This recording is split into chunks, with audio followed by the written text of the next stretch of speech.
Well, good morning, friends. My name's Adam Hildebrand. I get to be one of the pastors here at LVfirst. Such a joy to be with all of you this morning. Now we've got a very difficult decision to make. Do I go ahead and talk, or do we watch Bluey?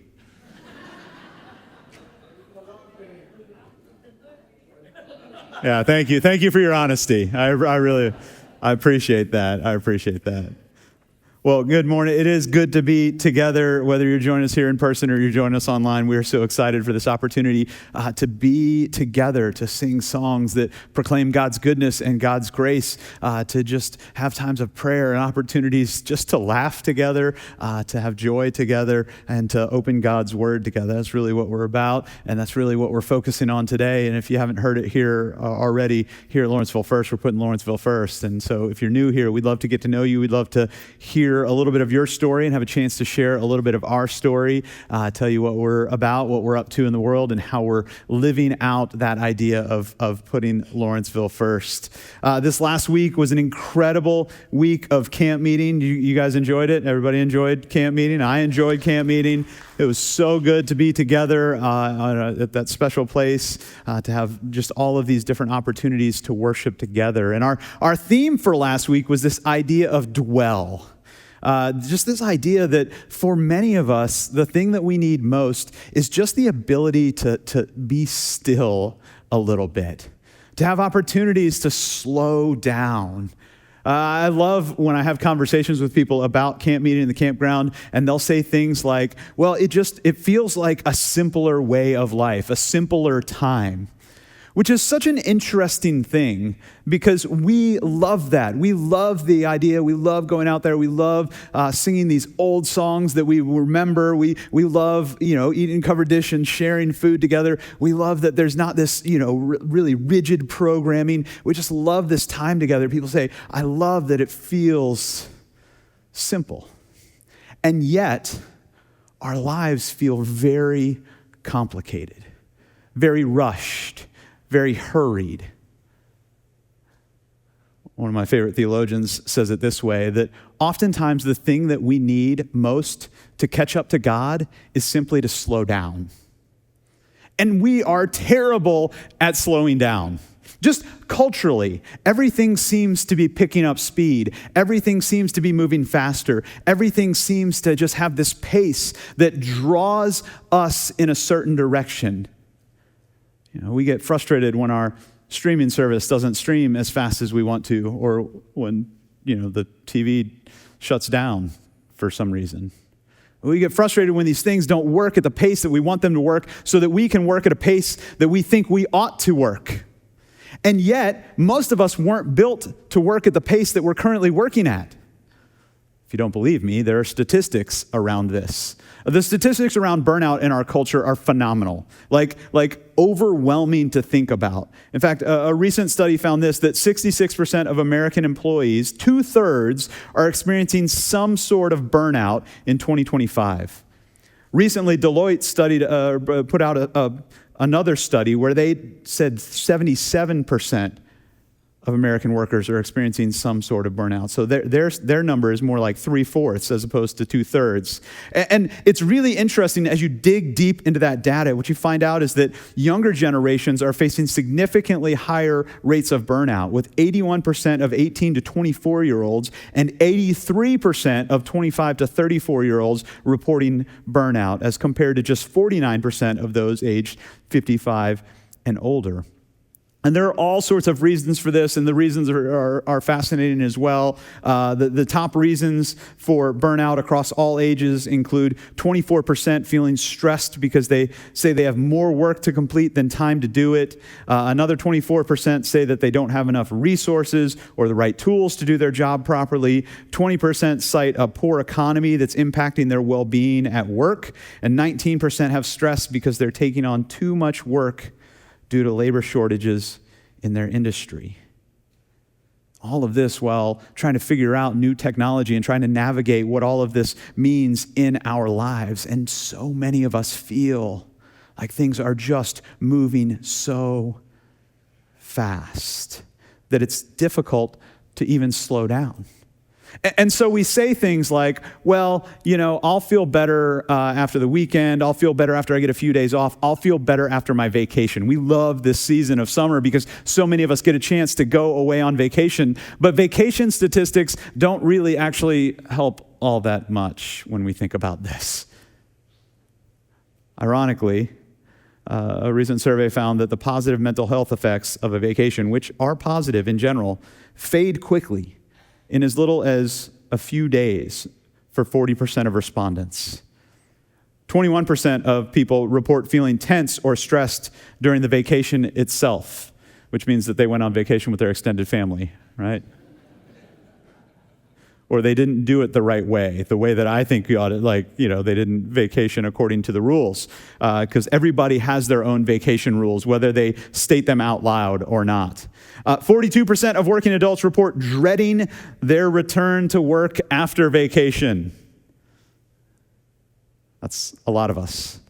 I pack in a bunch of things like leading up to vacation. Those first 3 days, it takes me about 3 days to really actually unwind and feel like I'm on vacation. And then I get like a day of vacation, and then I'm already thinking about the things that I got to do when I get back. Anybody else?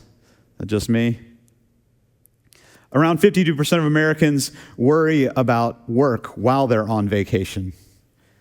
68% of employees end up working while on vacation. For most of us, it's not really about getting to the weekend. It's not really about getting to the next vacation. What we might need to do is to begin to think about the way that we live and what the deeper issues are going on in our lives that cause us to feel this way, that cause us to work in the way that we do and live in the way that we do and try to keep up in the way that we do, because there's something more happening.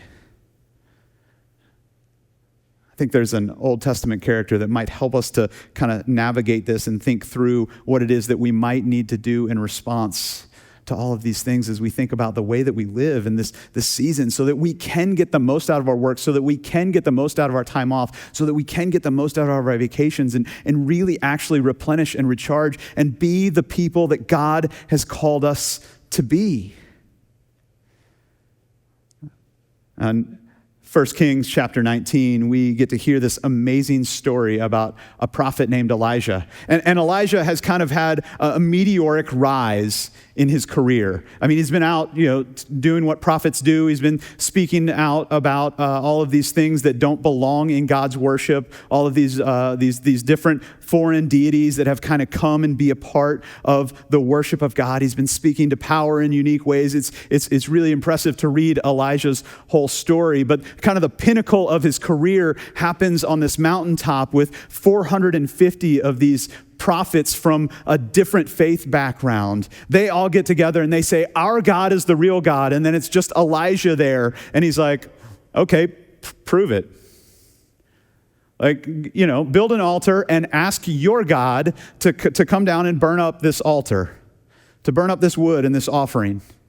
And so they spend all this time, dancing around and doing these incantations and doing these different things in order to try to get their God to burn up this offering. And Elijah, again, you should read this story because Elijah's so funny. He's like, maybe your God's taking a nap. Do it louder. So they do it louder. Still nothing happens. And then Elijah goes, all right, check this out. Pour water on all the everything so that it's like really wet so that, you couldn't light it if you had to. And then he calls on God and God sends fire and burns up the offering. And then they dispatched with the 450 prophets of Baal, and then the queen hears about this, who the queen has brought this foreign deity into the land, and she sends word that she is mad. It's kind of the pinnacle of Elijah's career at this point. I mean, he's been working really hard to get to this place.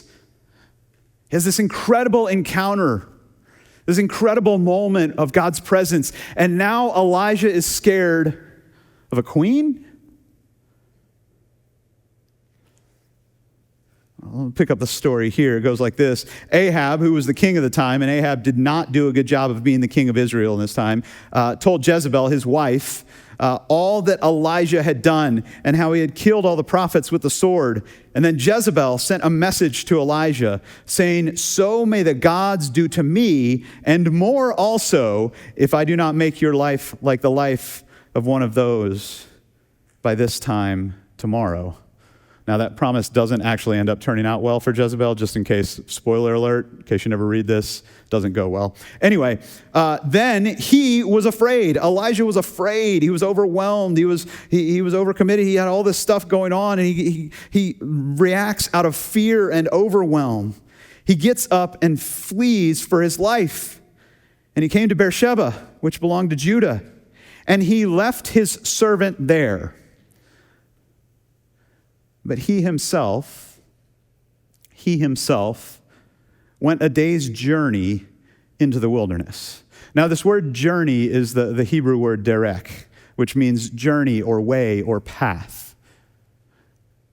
Elijah goes on by himself. He's like, I'm going to work this out. I'm going to figure this out. I'm going to take care of this. I'm going to make it work. I'm going to fix this. All this fear, all this worry, all this overwhelm, all this stuff that's going on in all of this burnout from this huge moment that I'm now trying to figure out and process. I'm going to go do it by myself. I'm going to handle this because that's what we do.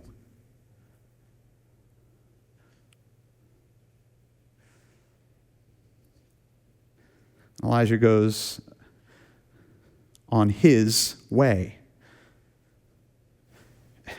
And after a day's journey, he comes and he sits down under a solitary broom tree, and he asks God that he might die. He says, "It's enough, O Lord. I'm done. Take my life away from me, for I am no better than my ancestors." Elijah crashes out. Okay? Like straight up just crashes out. He's just overwhelmed, overcommitted, overextended. He's over it. And so many of us get to that place in different points in our lives. We're just over it. And if we don't purposefully pause and do the difficult work of asking why or what's happening in our lives, oftentimes our pace will cause us to have to pause. And Elijah is done. I mean, he just lays down. He's like, "God, it would be better that I was just dead." So much drama, Elijah. Calm down, right?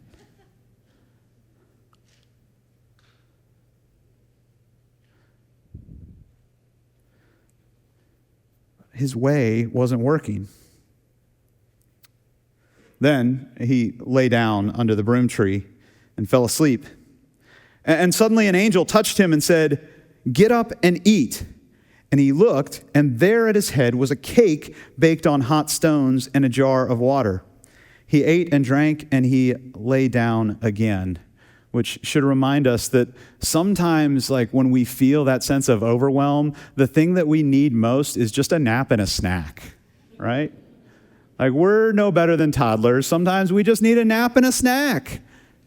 It's okay. You aren't you when you're hungry. I mean, Snickers is right. Like, some of you get really hangry and you just need to have a Snickers and calm down. But for many of us, just like Elijah, there were some deeper things going on that he needed to work through. The nap and the snack were okay in the moment, but it wasn't the real issue going on. The angel of the Lord came to him a second time, woke him up and said, "Get up and eat, otherwise the journey, the derech, the way will be too much for you." Thankfully, God intervenes in this. God gives him sustenance, because oftentimes the inner work that we need to do is too much for us to do on our own.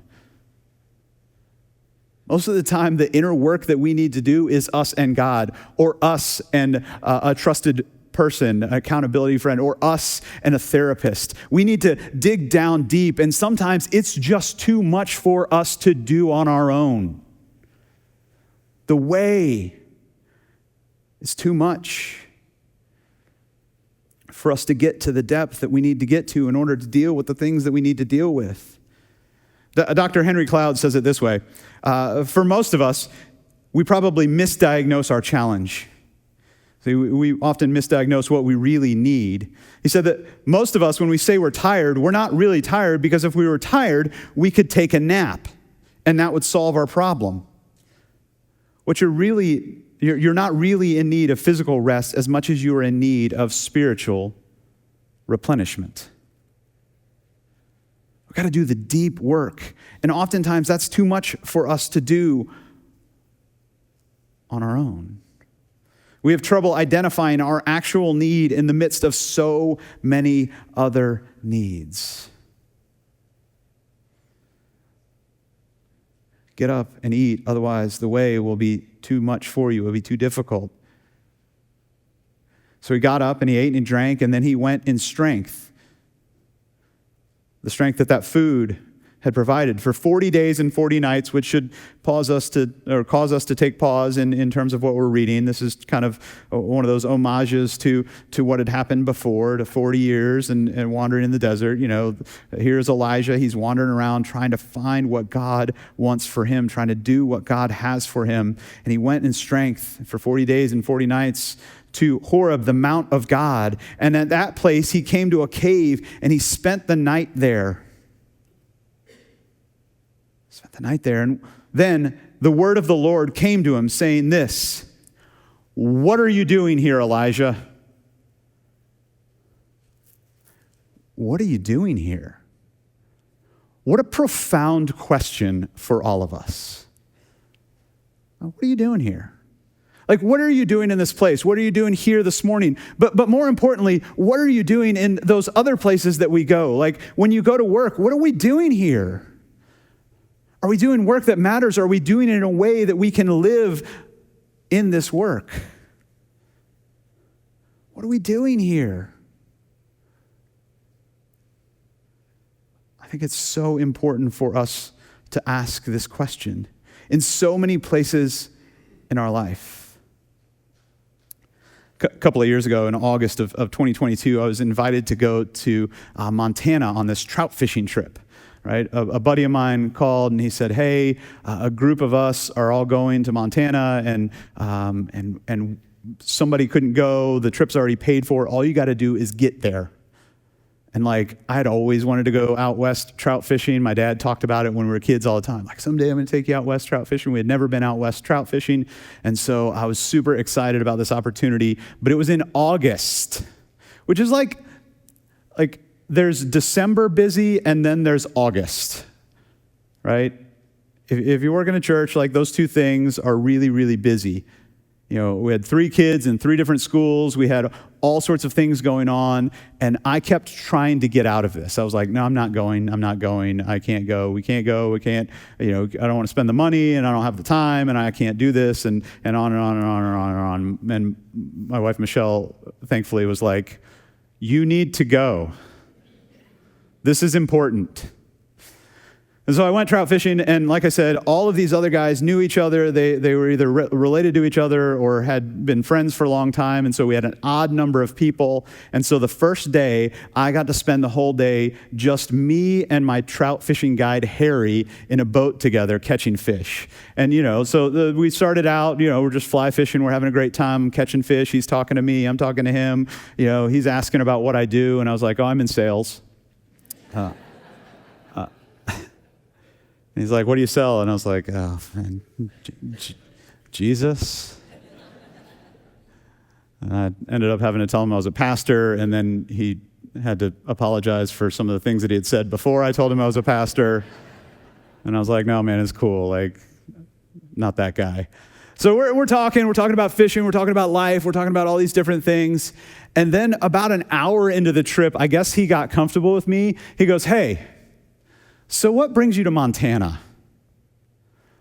Now, I have a fly rod in my hand, and I look at him, and I go, a river runs through it, right? Like, I want to be Brad Pitt, just like everybody else. Like, what brings me to Montana? We're trout fishing. You're a trout guide. That's what brought me to Montana. And he asked me the question again. He goes, no, like what really brings you to Montana? He said, because nobody comes here just to fish or hunt or see a national park. He said, everybody who comes here is either looking for something or trying to get away from something. So which one is it? And that poor trout guide, I unloaded on this man. I mean, like, in a really uncomfortable way for somebody who you just met an hour before. I mean, there was so many things happening in my life, in my personal life. Like, I had layered all these things on top of things, and it just had built up and built up. And something about that man asking that question, the dam broke. And I was like, my kid just had this seizure episode, and we've got these things going on, and figuring out church and a post-COVID, like all of these things are going on, and it's so busy, and I'm just so overwhelmed.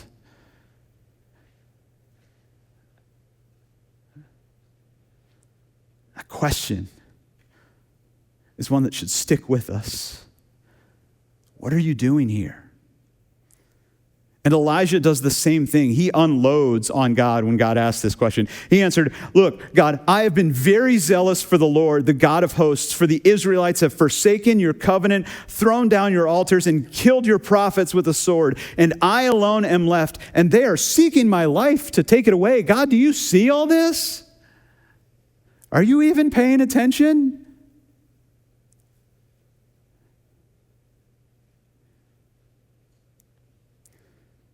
Elijah, just like most of us, had issues that he had just layered life on top of and tried not to deal with. And his attention was all over the place. And when we can't focus on one thing, we'll end up focusing on everything. And none of us were designed to do that. Just like Elijah, for most of us, our real issue, the real thing that we're wrestling with, is a lack of connection to God and our inner self. And when we don't want to do the hard work of answering that question, why are we here? Why are we in the place that we are? Why are we in the job we are? Why are we in the family that we are? Why are we dealing with the things that we are? Why are we in the online space that we are? Why are we looking at the websites that we are? Why are we on social media so much? Why are we here? Wherever here is for you. When we don't do that hard work, we try to distract ourselves with other things. See, watch what happens. God says to Elijah, all right, thanks for coming all the way out here. First, I know it's been a journey. But go out and stand on the mountain before the Lord, for the Lord is about to pass by. But Elijah doesn't do that. He stays in the cave.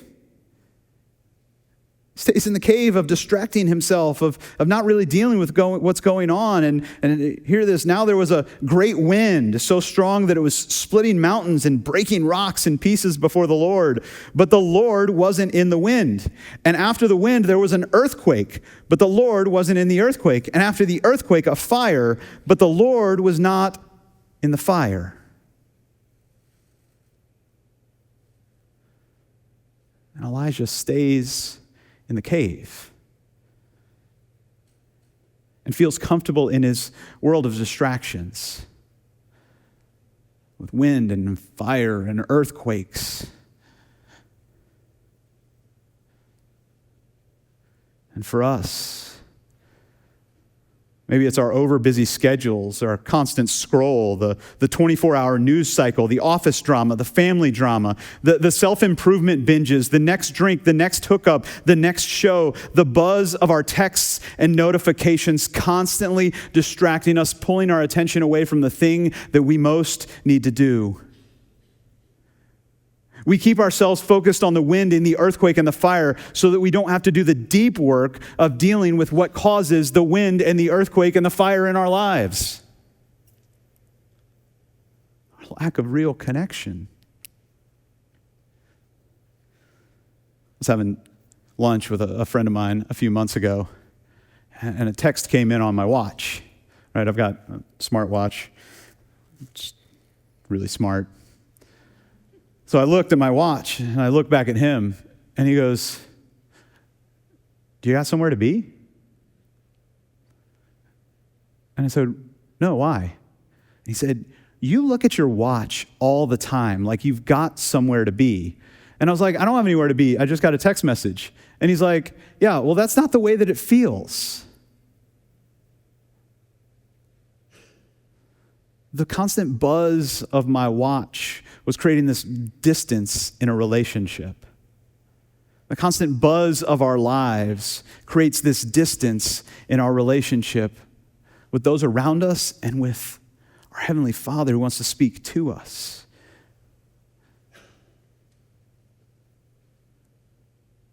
Here's the truth. A distracted life leads to a disjointed faith. We have trouble paying attention to the deepest things because we're always looking somewhere else.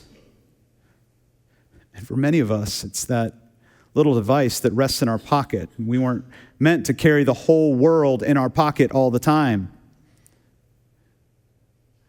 The stats around phone use are off the charts. In 2025, the average American looked at their phone for 5 hours and 16 minutes a day. It's a 14% increase compared to 2024. The average smartphone owner will click, tap, or swipe their phone 2,617 times a day. And those of us who have tried to reduce phone-related distractions by silencing our phone or turning off notifications, a Penn State study found that silencing our phones actually increases the frequency of phone checking because we're worried that somebody's trying to get a hold of us. On average, if we continue in our current patterns, people will spend 5 years and 4 months of their lives on social media. 5 years looking at someone else's life instead of living our own. It's led one social commentator to say this, that we are ever elsewhere. We're ever elsewhere, so we can never answer the question, why are you here? Because we're constantly being discipled into distraction. And God wants us to be attentive to His presence and His voice.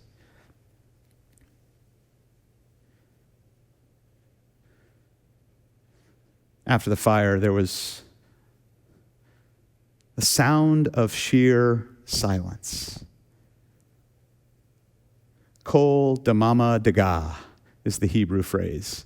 And nobody's totally sure how to translate it. Like, what is the sound of sheer silence? Like, those seem like oxymorons. And how does Elijah hear silence?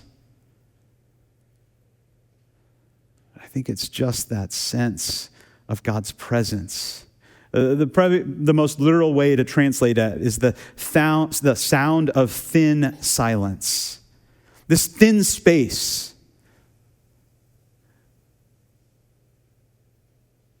That's sometimes created in moments where we experience God in a unique way. Where we get beyond the distractions, beyond the stuff that we layer on top of our busy lives. And when Elijah hears this, he comes out of the cave. Because the deep work that he needed to do wasn't going to take place in this cave of distraction. It was going to take place in God's presence. When Elijah heard it, he wrapped his face in his mantle and he went out and stood at the entrance of the cave. And then a voice came to Elijah that asked this question, "What are you doing here, Elijah?"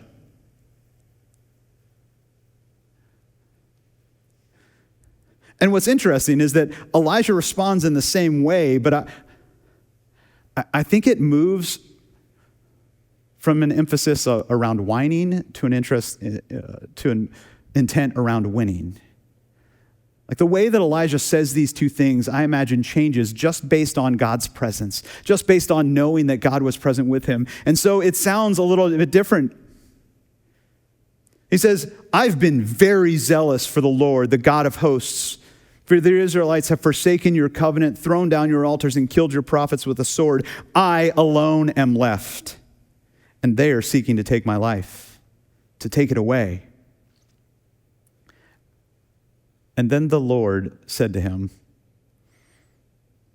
"Go, return on the way to the wilderness of Damascus," the derek, a different way, a way of connection, a way of impact, a way of deep connection to God. Each and every day, not just in those special moments, not just in those vacation times, not just in those camp meeting times, but this sense that God is present with you if we're paying attention to God's presence with us. See, I think some of us struggle with quiet. Makes us uncomfortable. If you watch people in a line, if you watch people standing by themselves, if it's quiet or still for too long, all of a sudden that phone comes out, that screen grabs my attention, something else pulls me away from that moment when we've only got ourselves to deal with ourselves. Last week, Dr. Whetstone used this quote from Richard Foster, which I love. He said this, that the desperate need today is not for a greater number of intelligent people or gifted people, but for deep people. People who understand the value of sitting in God's presence. But I wanted to read you the beginning of this quote because I think it's fascinating to see what Richard Foster said. He said, "Superficiality is the curse of our age. The doctrine of instant satisfaction is a primary spiritual problem." And then he said, "The desperate need today is not for the greater number of intelligent people or gifted people, but for deep people." Superficiality and instant satisfaction. Richard Foster said this in 1978. How much have those things changed in our lives since then? To do the deep work means we've got to get below all of the things that we distract ourselves with. Because most of us don't have a faith problem. We have a pace problem. We try to keep up this pace to keep ourselves from having to deal with the deep things inside of us. But if we're willing to do the deep work of quieting our distractions, then we can really get to our real problems. Because if we want to hear God, we've got to quiet all the other noise. If we want to go on the way that leads to life, we've got to be willing to quiet the other noise. Because for most of us, our derek, our way, is not a journey to a place, but a journey to peace and a sense of God's presence with us. Jesus talks about it in this way in Matthew's gospel. He says, "Come to me, all of you who are weary and burdened." And based on all those statistics we read at the beginning, a lot of us are weary and burdened. Jesus says, "Come to me, all who are weary and burdened, and I will give you a better checklist to get things done." All right? That's what he says. "Come to me, all who are weary and burdened, and I will give you the gift of AI to create the perfect schedule for your day. Come to me, all who are weary and heavy burdened, and I will give you a morning routine that will set you up for success." It includes an ice bath. Got a cold plunge. "Come to me, all who are weary and heavy burdened, and I will give you rest." And Jesus says, "Take my yoke upon you and learn from me, for I am gentle and humble in heart, and you will find rest for your souls," which is the deeper thing that all of us need. And he goes on to say, "My yoke, my way is easy and my burden is light. I just long to connect with you. To be able to say those quiet things in the quiet place. From time to time, I have the propensity to get loud at my house. When I'm frustrated or when I'm overwhelmed or when things are happening in life, I get a little loud.